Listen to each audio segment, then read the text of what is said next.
Hi guys, I'm back. It's been quite the week. I had quite a little experience this week. I'm going to talk a little bit about that in this video, and I'm going to answer some questions that keep coming up or that have been in some of my sessions as well. Also Tralalala 88 one. So congratulations, my sister picked your name. So just email me and we'll set up a time. I have like a 3 week to 4 week waiting list right now, but try to fit you in before that just because you won. So anyway, so it's been quite a week. I am really happy to be back. I went traveling with my other company, it's a company I work for that does eco fashion or eco clothing and just eco fabrics. And so I'm soon to be probably just a consultant for them, but I'm just going through some transitions right now. But I had a kind of like an interesting week. I'm going to start out with a story that happened to me, and then I'm going to go into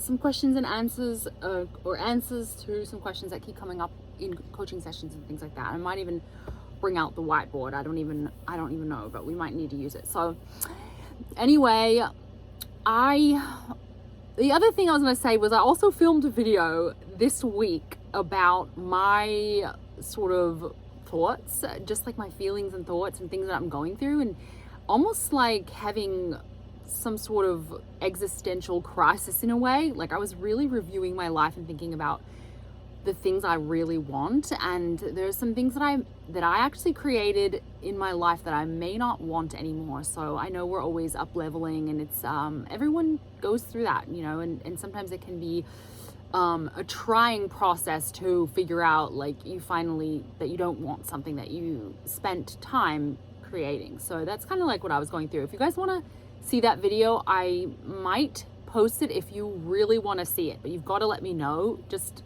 comment or whatever and let me know if that you actually really want to see it, because it's a little vulnerable and it's kind of maybe boring. I don't know what people want to see, so you got to let me know about that one. But so anyway, I just wanted to say that how you leave people is how they're going to show up for you. Like when the way that you leave them, like the thoughts that you have about them, is the way that they're going to show back up in your life, and this experience happened to me this week with a work situation where it's someone that I'm not usually in contact. He's not always in, sorry, I gotta readjust. He's not he's not always in the workspace. He's like he's one of the hires that comes in when we need once in a while, and I kind of left it as he makes mistakes and he's not very good at what he does and he causes me issues. Like I realized I had those thoughts about him once I had this experience with him again. So he came back in, he made a mistake or a few mistakes, he acted like he didn't make mistakes, it made it worse, and it was a whole rigmarole with the company, and it took me a long time to fix it. And it was something that I had forgotten, that I had remembered that I felt that way about him, when I saw these things happening this week. So it was one of those things where he was someone that I wasn't gonna spend time fixing, right? Or I wasn't gonna spend time thinking new thoughts about. And now I was like, well, I think it's important that I do spend a little time to actually reset him in my head so that I could actually work with him again and not have major problems where I'm fixing things for like 3 days or almost a week actually, with correcting the mistakes and kind of like backtracking and figuring out.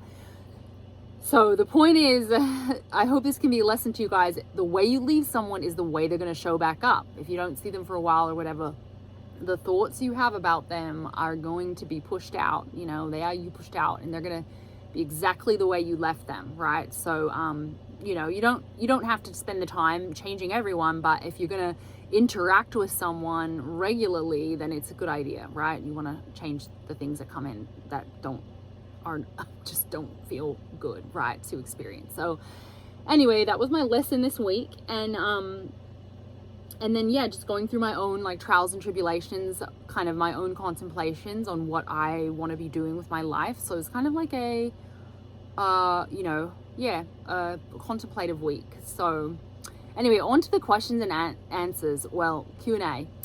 Where is the Q&A? Oh, there it is. If I can reach it with the dog on my lap. Let's try it. I don't think I'm going to be able to.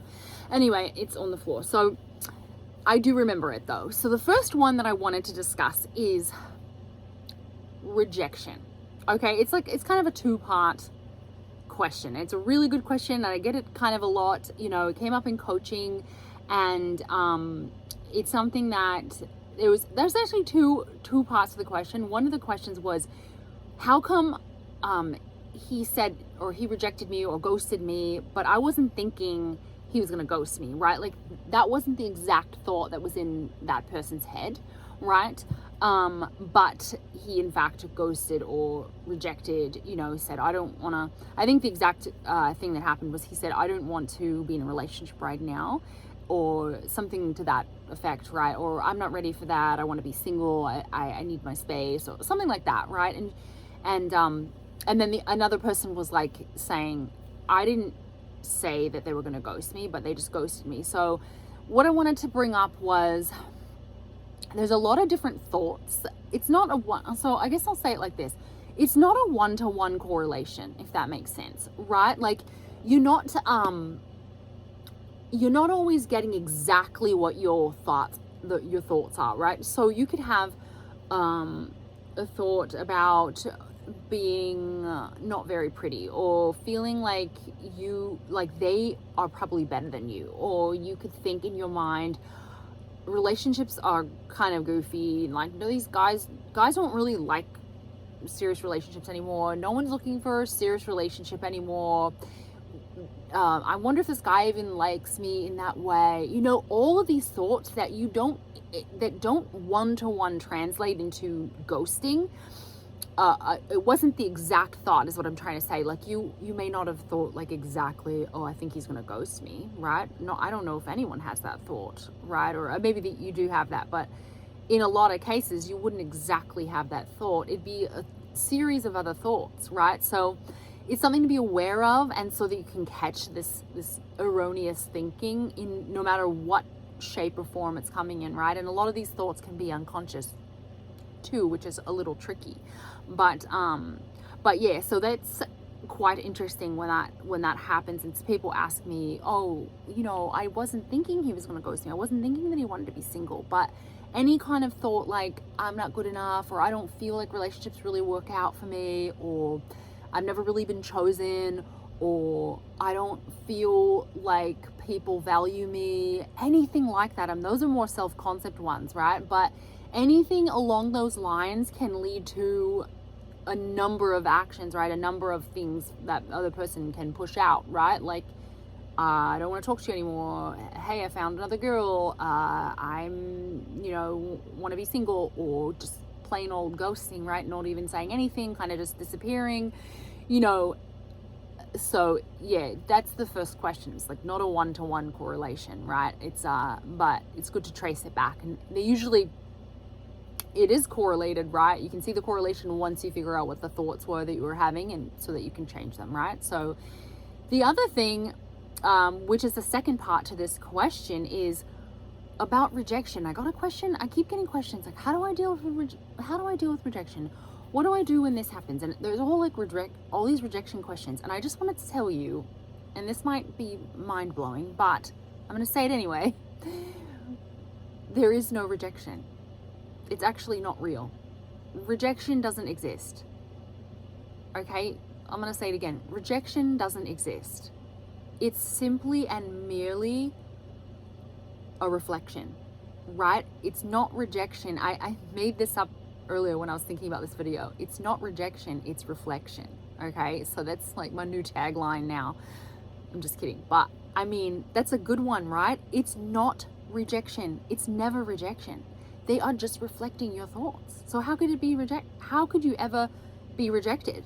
You're never rejected, because they literally are telling you your own thoughts. That's it. They're literally reflecting back to you your thoughts, right? I mean, That's what we know now, right? We're knowing this now. We know that this is just a mirror reflection of what you were thinking, right? And not a direct reflection sometimes. Sometimes it's a little skewed, like they just, but it's the general idea, right? It's the same idea. If you're thinking thoughts of not being good enough, not feeling worthy, feeling like you're never chosen, then they might ghost you, or they might say they don't want a relationship, or they might do this or that, but it's a form of, it's going to feel like a form of rejection, but you never have to feel rejected anymore because there is no rejection.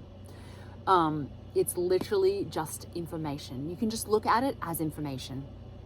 Like everything that you're learning about, it's a learning experience. It's just learning what you were thinking. If you weren't already aware of it, and it's bringing the awareness to you that you were thinking this thing that you don't prefer, right? That's all it is. It's bringing awareness to you. So it's not ever real rejection. And that would be something that would be worth it for you to repeat to yourself and really think about it and really realize that people can only reflect you. So there's no rejection, like never, ever, ever. Okay. So I said that a bunch of times just to get it in your head because it's a good one. It's really important. So the last question I was having, that was the second one. Then the last one I was having that I'll go into, and then I'll tell you what's on the like horizon for upcoming stuff. The last question was about SATS, SATS. It's the right before bed visualizing. What I tend to do is the lullaby. I kind of I try to kind of chunk those two together, because lullaby is the other method that's right before bed, and it's affirmations, which I like a little better, and my mind will naturally bring up pictures already when I'm saying the affirmation. So it's almost like combining the two techniques, which I love, right? That's my form of SATS. But SATS just means state akin to sleep, right? And a lot of people ask, why is it so powerful? Or is it the most powerful thing? Or why should I be doing it, right? And the reason it's so powerful is because you are literally, it's where the conscious mind meets the subconscious mind right before you're drifting off to sleep. It's like they kiss, it's like they kiss. It's a moment of overlap. Like if you think of two circles overlapping, it's the only time I would say, or there might be times during your day if you're napping, right? If you take a nap or something, but it's the only time we are for sure going into this state of from consciousness to unconsciousness, right? So it's a very special time where things can get imprinted easier, right? So it is a valuable thing to make use of, and it is something that if you love visualizing, or if you want to use the lullaby method, I do recommend it. And actually, I'm going to be making some videos coming up with affirmations that I specifically have used to be successful in business, successful in my relationships, successful in creating a calm, stable environment, which I never had before. All these areas, having, good finances and all these things that were not good before, all of these areas, I'm going to be doing affirmation tapes, not for the whole night, but for that period of time, the SATs, maybe like I'm going to do them for maybe 10 or 15 minutes right before bed. So I think that's going to be really valuable for you guys. I'm going to put binaural beats in the background probably, or maybe ocean waves. I don't know if you guys have a suggestion for what you'd like in the background. Let me know, but they're going to be like 10 to 15 minute videos, and you can play them right before sleep, and they're going to be really powerful and evoking visuals. Hopefully the words that I'm using will be invoking sort of visuals, so you can be prompted to sort of visualize. It's going to be a combination of visualizing and affirming before bed, which I believe is really, really powerful. So hope those answered some of your questions. If you have any more, let me know, and I'll make videos answering the questions. Some of the ones that come up over and over, I will be doing videos. That's going to be in the future.